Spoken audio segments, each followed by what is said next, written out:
final week of the Storyteller series, we focused on the parable of the Good Samaritan, based out of Luke chapter 10, verses 25 through 37, where a Pharisee stands up and asks Jesus a question, really is testing him in this question he's asking. He says, "What must I do to inherit eternal life?" Well, Jesus already knows that the Pharisee has an answer to his own question, and so he encourages him to answer it. And what he does is quotes two Old Testament passages that basically say to love God and to love others. Of course, this is something that Jesus would affirm, saying the same thing in the New Testament. And what Jesus does is he agrees with the Pharisee's answer, but then the Pharisee takes it one step more. He says, well, who is my neighbor? Who are the others that I am supposed to love? And what he's trying to do here is justify himself and his religious practices. And this leads Jesus into sharing his parable or his story with this Pharisee. Jesus begins his parable explaining about a man, a Jewish man in particular, who was attacked, robbed, and left for dead on a road. This wasn't something that was uncommon to see, because on these different roads that they continued to travel, and this one in particular from Jerusalem to Jericho, it had different cliffs on the side of it. It had places where people could hide and be able to ambush someone while on the road. And so Jesus describes three main people that walked by this man: the priest, the Levite, and the Samaritan. The priest, who's someone who is a main leader in temple worship, chose not to help. Second, the Levite, same thing.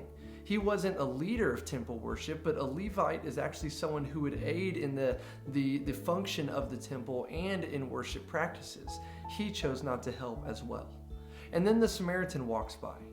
The Samaritan, what we need to know is that Samaritans and Jewish people didn't get along. There was a historical hate between all of them and historical conflict that continued on for years and years and years.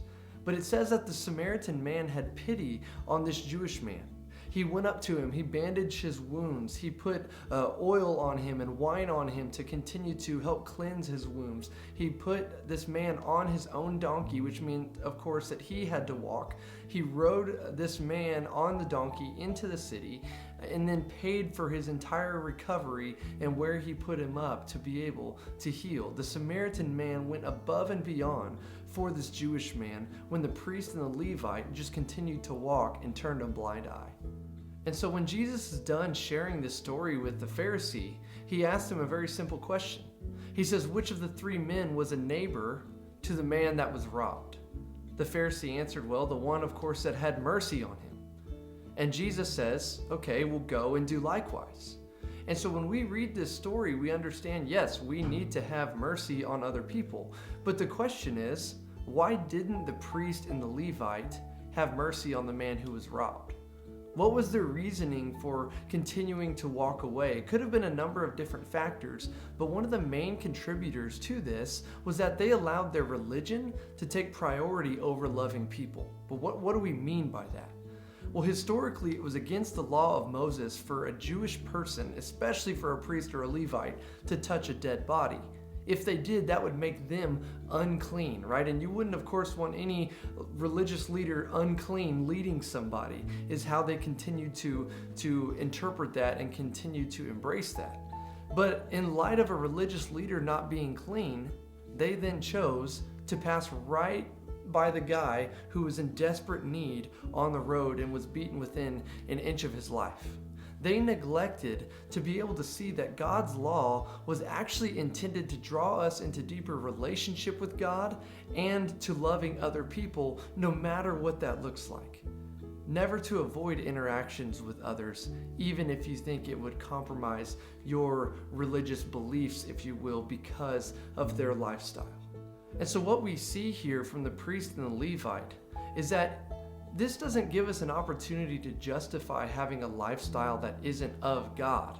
But it does mean, and it does make us question, do we actually understand what it looks like to allow who we're becoming in Jesus to overflow into how we show the love of Jesus to others? Because the Samaritan had mercy on the man because he empathized with him and he recognized his humanity above anything else, above any conflict that the Jews and Samaritans had historically, or anything else, any other factor that was present in that moment. Because having mercy on others begins recognizing their humanity as someone made in the image of God. And the priest and the Levite, they let their religion interfere with showing the love of God. The Samaritan didn't allow historical hate to get in the way of honoring the man's humanity as a person made in the image of God. And so a few questions to think about or to process together with the group is first, what do you think it means to honor someone's humanity? Question number 2, how do you think we can allow our religious convictions to get in the way of living on mission for Christ?